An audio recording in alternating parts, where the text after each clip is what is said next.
Welcome to the Masculine Psychology Podcast, where we answer key questions in dating, relationships, success, and fulfillment, and explore the psychology of masculinity.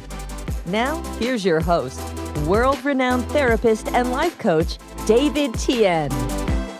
Welcome to the very first episode of the Masculine Psychology Podcast.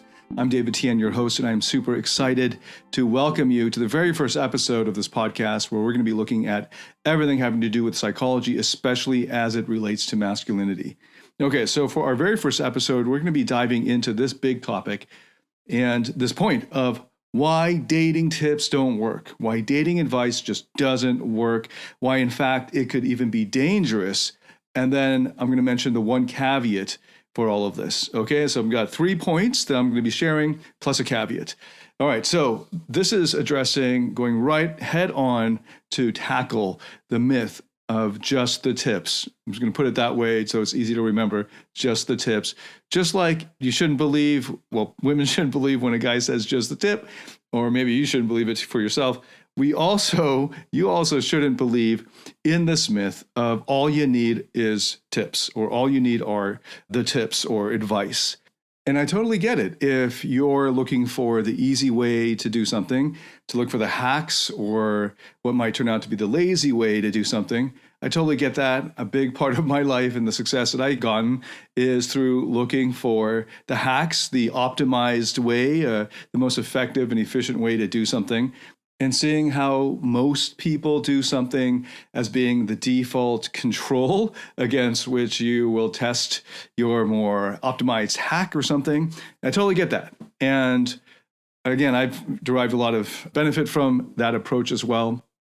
But it's important to see and understand the limitations of that approach and the shortcomings of it, especially when you're applying this lazy man's way of doing something approach to life in an area that's much deeper and more complex and has roots that go way back to your childhood and even from when you were first born. So these are psychological issues, and there are reasons why it's so hard to fix or solve or resolve problems in this area of relationships, of dating, when you apply just that surface level of tips. So I know it's really popular because with a quick search on Google or especially YouTube, you can see which videos are getting, or which pieces of content are getting millions of views or millions of hits. And they're almost always about these kind of lazy ways of approaching things, like the 7 things to say to get a girl to like you, or the 6 powerful ways to get a girl to chase you, or something like that, or the 36 questions that hack a woman's mind, or learn the 3 dating tips that most men will never know, and that sort of thing. And I understand the appeal of it, but it's important for you to realize that that's just really lowest common denominator, bottom of the gutter kind of advice, and it's really just to get your clicks. The thing is, it not only is often ineffective, but they can actually be dangerous. Okay, so let's dive into the 3. I got 3 points here. That was just a sort of preamble to set the context for it, of why it's so important to understand that dating tips don't work, and that there's this myth out there that you might have bought into, that a lot of people millions of people seem to have bought into, of just the tips, the just the tips myth. Okay, the first point is, and I've already sort of gotten into this, is it only treats surface level symptoms. Okay, so what you're going to be seeing is advice about what to say, what to do, and it's a lot of the how-tos. And the problem with that is the implementation. So you'll notice that if it were that simple, if it was as simple as learning how to program your VCR, I guess no one has that nowadays, but knowing how to fix the thing on your TV, you go and get the manual and you look at the troubleshooting section, and then you just press a bunch of buttons and then it gets fixed. Well, ideally, and it's done. That's a surface level thing. That's pretty straightforward. You're not as simple as a TV. Human beings are a lot more complex than a TV. However, and I'll just throw the caveat out there now, if it's that simple, if it's as simple as learning these 3 tips or these 36 things to say, and you just go and do them and you get the result you want, then great. Then you shouldn't be listening to this, right? Then you're good. You're good to go. Why are you continuing to look up dating advice? It should be pretty straightforward. And it's not that in this day and age we lack information, because almost all the information you need is available for free or almost free online. Or you could buy a book for $10, $20, and you'd have all the information you need, all the knowledge at your fingertips. And so you'll notice that if you think about it, if it's just the lack of knowledge, if it's just a lack of information, if it's just some tips you need, then you should already have your problem solved, because all it takes is internet access and the ability and know-how to Google and YouTube search stuff. And you can just go and apply it. It's that simple. Because like if the video says, say these 3 things, then how hard is that? Just go and say the 3 things. And you'll find out pretty soon whether the things work. But it's rarely that simple. However, the caveat is if it's that simple for you, and I have had clients for whom it was simply a matter of information. And this hasn't been in the recent few years, but I've been coaching for 15 years now. And in the early part of my career, this is just when Facebook had just started out. In fact, at that time when I was just beginning my coaching career, Facebook was limited to campuses. So you had to have a .edu in that university. And then that was like, you couldn't friend somebody outside that university.edu address. Now, that's how long ago I've been coaching. Okay, so in the early period, for the first 5 years or so, I got plenty of clients who paid for the one-on-one long-term coaching package. So we're talking $15,000 to $25,000. And many of them had already, at that level, had done life coaching. They'd been to a whole bunch of Tony Robbins events. They've done therapy. So surprisingly for me, that these clients who paid the most needed the least amount of coaching, that they simply needed the information and some drilling, and they could apply it that night. I teach them something in the afternoon. That night they apply it, and boom, they're texting me like, David, that thing you taught me, it works so well. I just can't believe it. And that's it. And often these guys don't need to finish their coaching program. They often they leave sessions taken or just banked because they've already gotten the results before halfway through the program. There might be exceptions like that. I mean, again, I say these are exceptions, right? Because they had done so much of their own inner work, of the therapy, of their own life coaching, of their own accessing their success and drive and so forth, that anxiety and emotional issues were not the problem. It was simply a lack of information. I'm saying and just reminding you that that was years ago. In the recent past few years, I have not gotten any clients like that. Nowadays, it seems, all of the information that you would need is freely available online. And if you still don't believe that, just go online and try it and then come back. Because I know that 95% or more of you who are listening to this, and who are listening, maybe 99% of you who are listening, will come back because it's not that simple. And if it were, then great.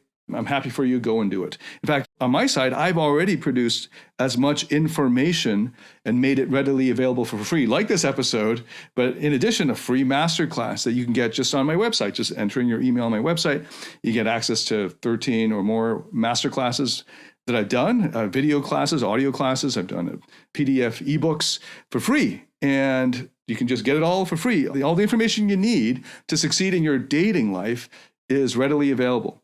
The problem is, it's rarely ever that simple. Those dating advice content is addressing the surface level symptoms. So it's easy in that sense. Say this, do that. Reply this to her text, copy and paste, that sort of level of instruction.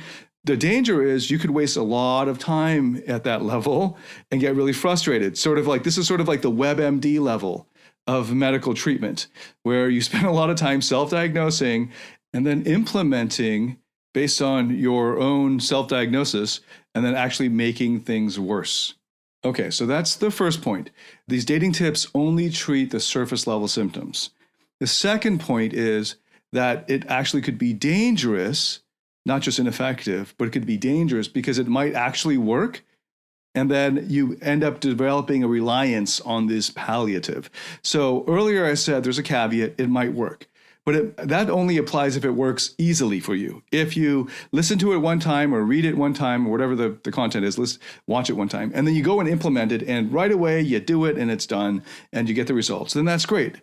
That's the case that I was describing earlier of somebody who's done a lot of his inner work and it simply lacks information.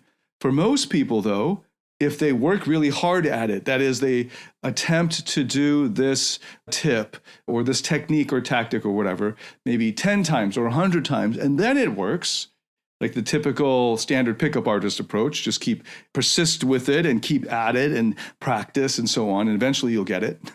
So that's the other way that it might work. And that's actually the way that I ended up taking earlier in my life to develop these pickup skills. I went full time into it for like at least 2 years. And then I was not just practicing it, but also coaching it for many years after.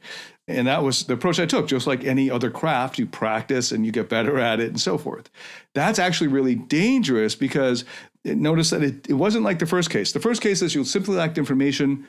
You got the information. It's like you learn how to program your microwave or whatever from the troubleshooting manual, and you pressed a bunch of buttons and it was done. If it's that straightforward, great. Then you don't need this episode. You can pass this to your friend who struggled with it.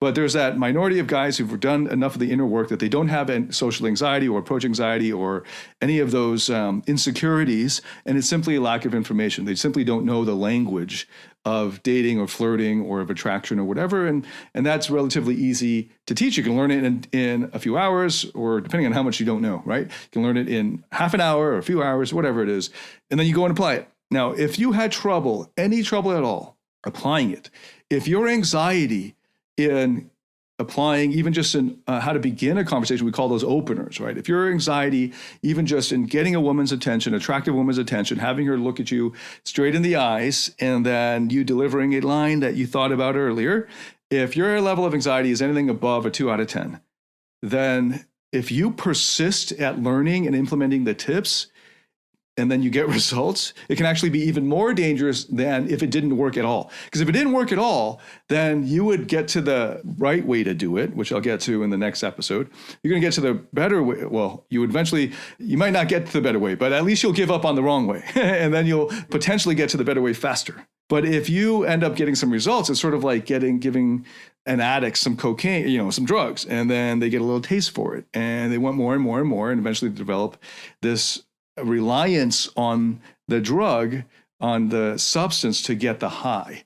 And that's what happens for guys who actually start to get results after persisting for quite a while at applying these dating tips.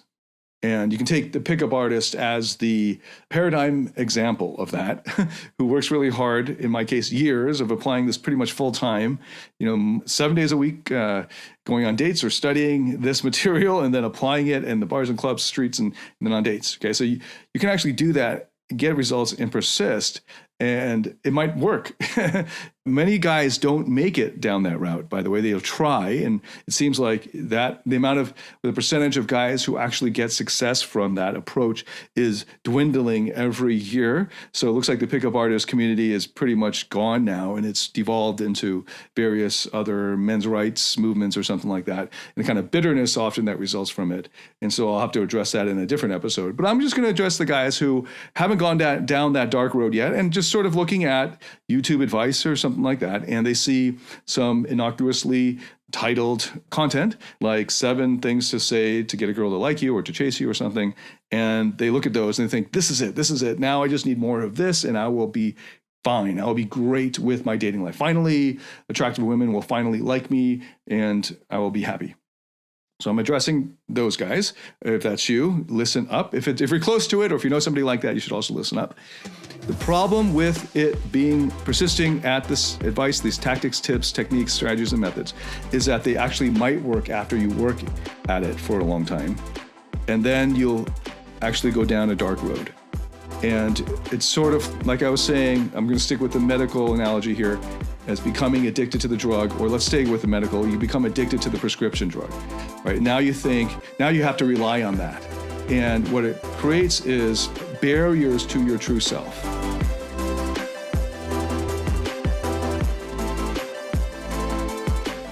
Do you struggle in your interactions with women or in your intimate relationship? Are fear, shame, or neediness sabotaging your relationships or attractiveness? In my Platinum Partnership Program, you'll discover how to transform your psychological issues, improve your success with women, and uncover your true self. Get access to all my current and future online courses by applying for the Platinum Partnership today at davidtianphd.com/platinum.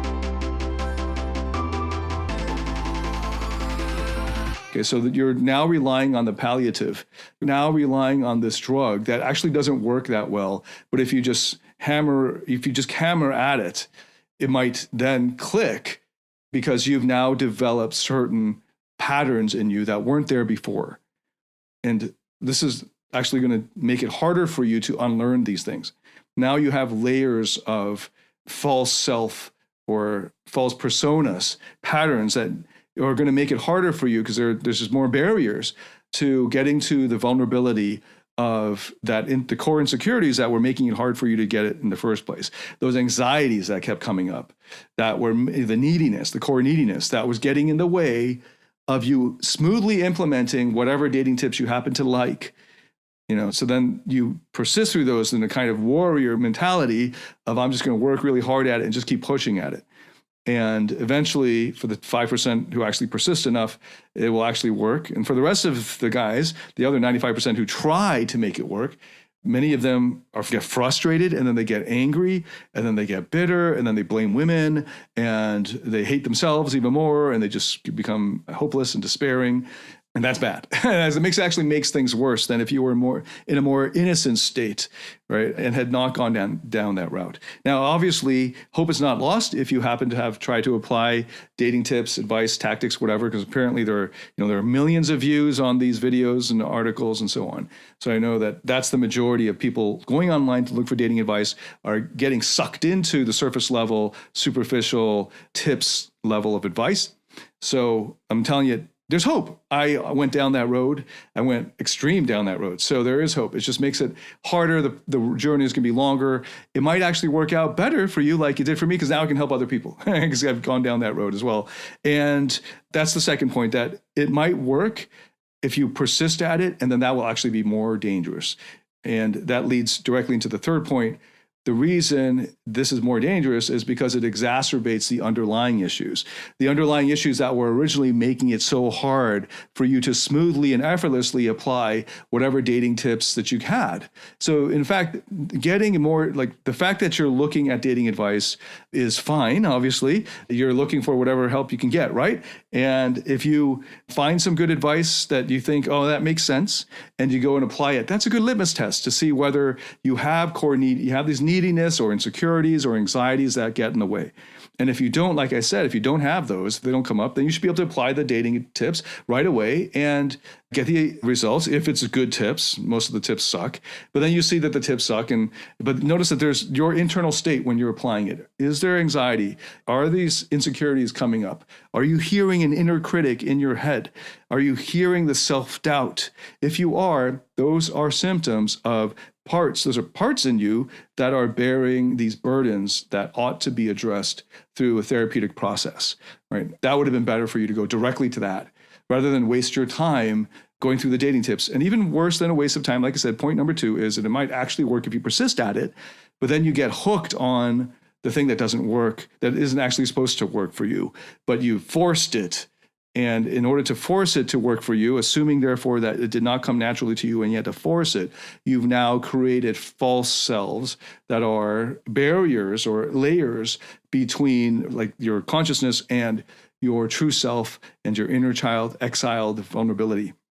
So the third point being, doing that actually makes things worse because it exacerbates the underlying issues, reinforcing your reliance on these toxic coping strategies of putting out a kind of narcissistic self, like what a lot of these blogs and video YouTube channels, their obsession about being alpha, right? And am I alpha now? Am I dominant? Am I, all of that is just based on insecurity. It's being driven by core insecurity that gets passed down to guys who practice that mindset. Okay, so notice that in almost all of these techniques, tactics, and strategies require for them to be pulled off properly. It's much more important that the mindset is right. So that's why if you were able to do it effortlessly, you had the right mindset, and then it came naturally to you, so it's not forced and it's not inauthentic. If, however, it didn't come naturally and easily to you often because of the insecurities, anxieties, and so forth, then this is a false self that you're putting on. Now, at a more advanced level of understanding it, if you actually persisted like I did for years in developing these patterns, you actually call out from your unconscious for you to excel at that. it would have called out from your unconscious parts of you that were responding to that type of energy and pattern, part of you that's already seductive or ultra confident or something like that, often bearing their own burdens. But then they'll take up the mantle of these strategies and methods for seduction and so forth and run with them. And it's not so much that the danger isn't so much that they're false, because they are parts of you. For you to excel at that, that means that you would have integrated and assimilated these mindsets and behavior patterns and so forth. So it's not so much that they're false, it's that there are parts of you that aren't your true self. There are parts of you that are acting with these coping strategies to keep down the insecurities and the anxieties, and they end up basing a lot of their significance on the response of women. Now, at the surface level, you might not think that, because part of being successful with women is not giving a fuck about what other people think, especially not giving a fuck about what she thinks. But in order to gauge whether you're successful in not giving a fuck, you have to see whether, in fact, you get the result from the strategy of not giving a fuck. So it's this paradox. And then so no matter what, at the base of it, you trying to not give a fuck means that you give a fuck, right? So it is always going to be driven by this core insecurity. So that if you're going to need to go through a much harder, longer, more painful journey to have that edifice that you've built up destroyed, so that you can finally confront the toxic shame that you've been repressing, that these parts are coping with in order to hide. And these layers of repression, again, is suppressing something long enough that it becomes unconscious. So again, realize a lot of guys don't know this. Suppression is conscious, repression is unconscious. If you suppress long enough consciously, then it becomes unconscious. You can't even access it.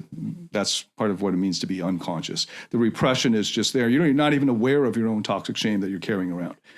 And that's why the fall is so much harder if you go down this road. Ultimately, if you go down the road far enough, if you get really good at seduction when it wasn't easy for you at the beginning, and that therefore is every single pickup artist coach, unless it wasn't hard, like almost all of them, in order to be the coach and coach well, would have had to suck at it at the beginning. That way they can relate to their students and all that, right? And then they worked at it and they got really good at seduction, at attraction, at flirting, at banter, at the whole thing, including the lifestyle, all of that stuff.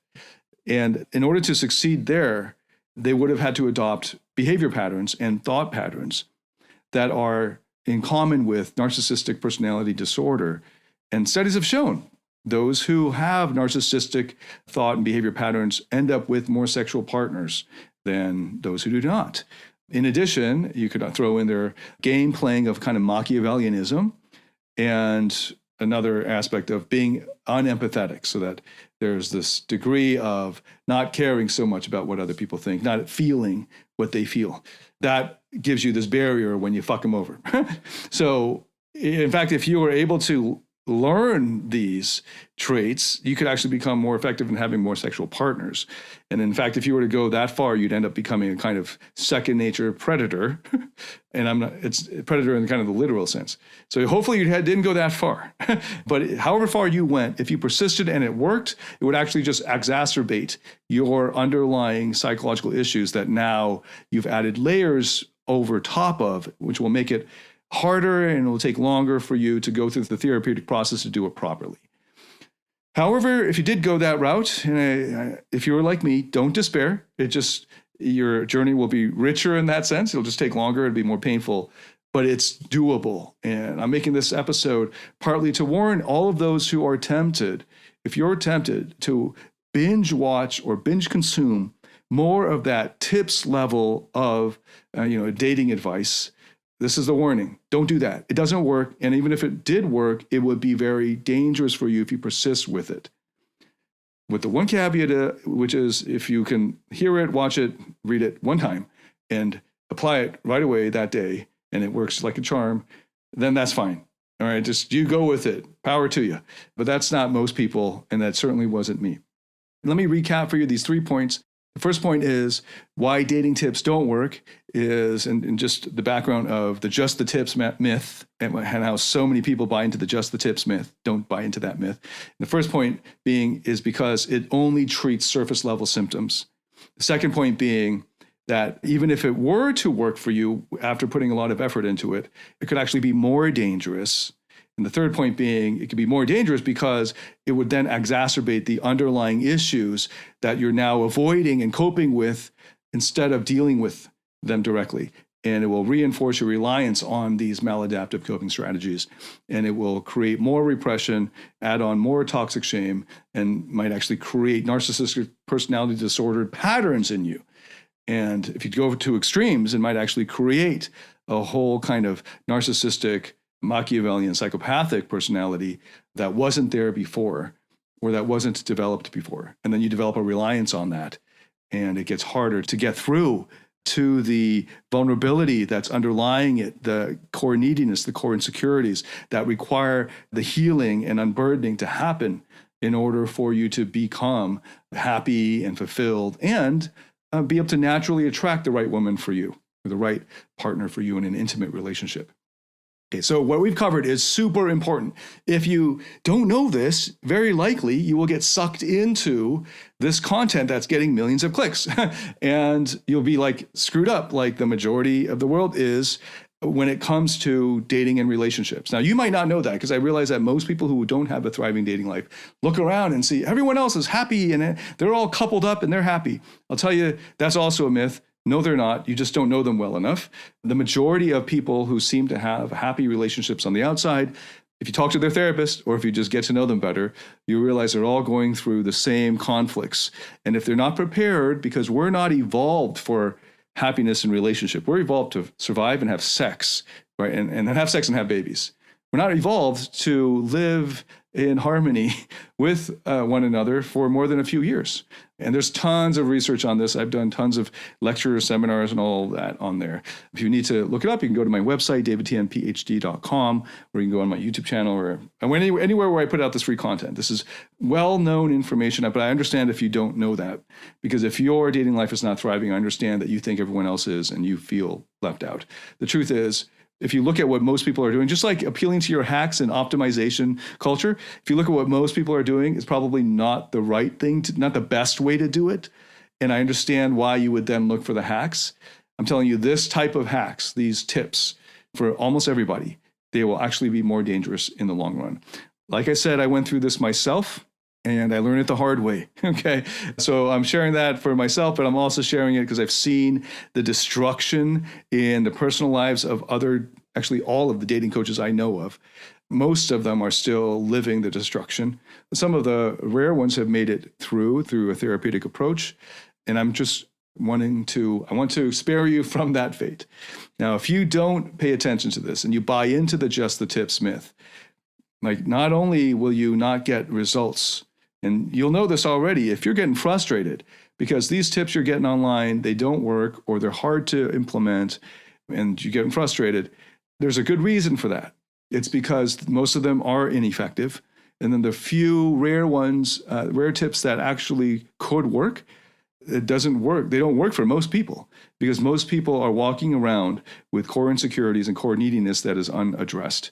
And they have these needs that are not being met. And you could end up having your needs, your fundamental needs that you should not be ashamed of. They're just normal human needs. Trying to get them met by women or by cool dudes, alpha dudes or something like that, getting respect of men, that sort of thing. And that could actually make things worse because you could get hooked on that and make it harder for you to go down the right road. Okay, so I also want to applaud you for investing in yourself and listening to this podcast. And I thank you so much for doing so, for listening to this. And in the next episode, I'm going to be getting into what to do instead. So it's like, David, I know now why just the tips is wrong or is bad or dangerous or whatever, ineffective. What do I do instead? Well, great. Come back to the next episode. I'm going to be addressing that directly in that episode. So thanks so much for listening. And if you like this, spread the word, share the link with your friends. And I hope to hear from you soon. See you in the next episode. David Tian signing out.